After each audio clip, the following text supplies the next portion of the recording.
Hi, I'm Anne-Marie with Speak Confident English, and welcome to your first Confident English Wednesday lesson of 2017. So before we get started, there's one really important thing to say. Happy New Year! I hope that you had a wonderful time celebrating the holidays and bringing in the new year with your loved ones, with your friends and family members. And if you've decided that 2017 is the year that you're going to change your English, the year that you want to become more advanced and, more importantly, feel confident in any speaking situation in English, then I am so glad that you're here and I am ready to help you do that. And to get you started with our first lesson this year, we're going to start with a topic that I know you might have a love-hate relationship with, and that, of course, is phrasal verbs. You know as well as I do that you do need to learn phrasal verbs and use them regularly so that you understand other speakers, whether it's in conversations, watching TV shows or films, listening to the radio, or for you to use and sound more natural so that you can be confident in any speaking situation. So for today's lesson, we're going to focus on 17 phrasal verbs for 2017. In today's video, we're going to do two things. One, we're going to talk about the most effective way for you to learn and add these phrasal verbs to your active vocabulary so they are always available to you when you want to use them in a speaking situation. And two, we're going to focus on 5 of the most challenging phrasal verbs on this list. You can get all 17 phrasal verbs by going to the online lesson, but make sure that you finish watching this video before you do that. Now, if you've been following me for a while, my tips for learning phrasal verbs will not be new to you, but it's always good to have a reminder. Today, I'm sharing with you 17 phrasal verbs, but I do not want you to learn all 17 phrasal verbs today. I want you to start with just 2 or 3. You can watch today's video, review the lesson, and then choose 2 or 3 phrasal verbs to add to your active vocabulary, and I'll tell you how to do that in a moment. And then once you've really added those phrasal verbs to your vocabulary, you've practiced them, you've used them in real life situations, come back to this lesson and add 2 or 3 more new phrasal verbs. This lesson is always available to you online, so come back to it regularly to review and practice as much as you'd like. So once you have reviewed all of the phrasal verbs on the list, choose 2 or 3 that you'd like to add to your active vocabulary, and here is how you can do that. First, I want you to read the example sentences that I've provided for you. I always provide example sentences with phrasal verbs so that you can see how we use them in real life context or real life situations. It will help you to understand the true meaning of the phrasal verb and give you ideas of how you can use it in your real life. Then the second and most important step is to practice using the phrasal verbs.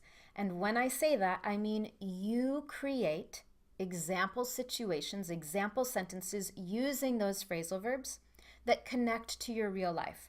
The reason I encourage you to do that is because it will make it more real to you. It will help you truly understand the meaning, and it will make it easier for you to remember those phrasal verbs so that you can use them anytime you want in a speaking situation. So how can you practice these phrasal verbs? The easiest place is in the online lesson. At the end of the lesson, I always leave questions for you and opportunities for you to practice.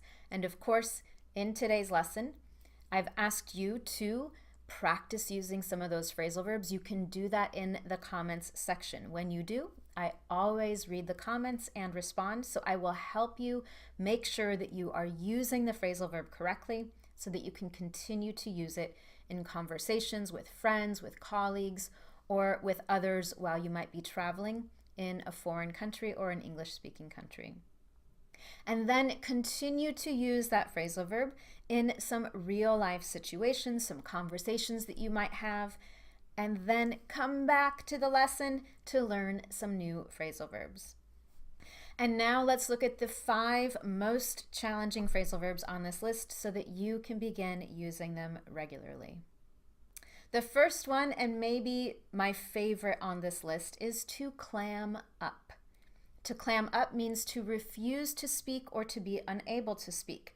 First, let's talk about what is a clam. This is a clam, and as you probably know, the shell of a clam is sealed very tight. You can't really open the clam. It's very challenging. It's very strong and sealed together.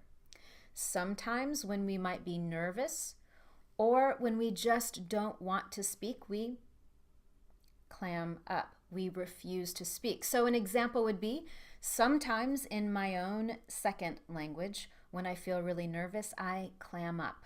I am unable to speak. I just feel frozen. And I imagine sometimes you might feel the same way in English, which is why we're working together to help you overcome that. The second phrasal verb for today is to nod off. Now, the verb to nod is when we move our head like this.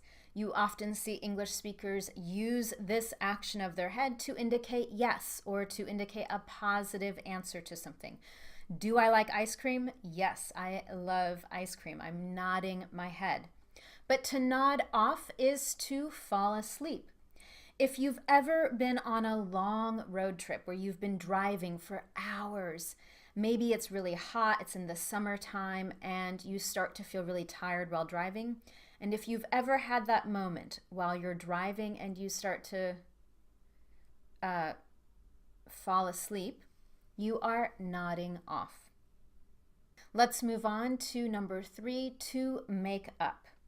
Now, you might know the noun makeup, which would include lipstick, blush, mascara, and we have the phrasal verb to put on makeup, which is the process of applying makeup. But don't get it confused with to make up. To make up is to resolve a problem in a relationship or to resolve a fight or an argument. It could be a relationship that you have with your friend, your mom, your sister, your boyfriend, your husband.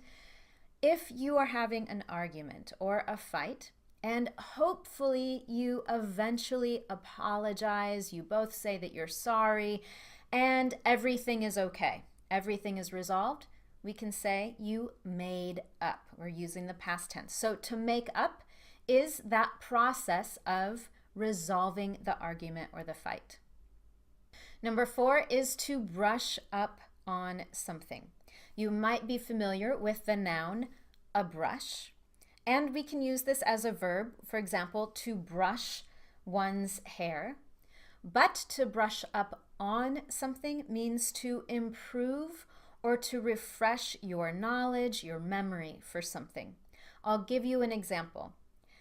When I was younger, I learned a little bit of Italian, and I might say something like, this summer, I'm hoping to go to Italy, but I really need to brush up on my Italian, so hopefully I can communicate more easily while I'm traveling. So, to brush up on my Italian simply means to refresh my memory or to improve my knowledge of the language. Finally, our 5th phrasal verb for today's online video lesson is to burn out. And to help me explain it, I'm going to use a match. So, with this match, I've lit a flame, and that flame is full of energy. And now the flame has gone out. Let's use this to think about the meaning of the phrasal verb to burn out. So if you imagine that you start a new job and you're so excited, it's your dream job. And so you have a lot of motivation, a lot of energy when you begin that job. And then after a few months, you have a really important deadline. You've already been working really hard because you loved this job, you wanted this job, and now this deadline is coming. So it means you have to work all day, you have to work in the evenings, you're even working on the weekends. After 1 month of working all day, every day, even on the weekends, you might feel burnt out. You might burn out, which means to be exhausted, to be finished after overworking yourself, after too much work. And with that, I want you to go to the online lesson, review the 17 new phrasal verbs for 2017. Choose 2 or 3 that you'd like to add to your active vocabulary, and be sure to go all the way to the end of the lesson where you can practice using those, and I'll provide you with feedback so that you can make sure you're using them correctly.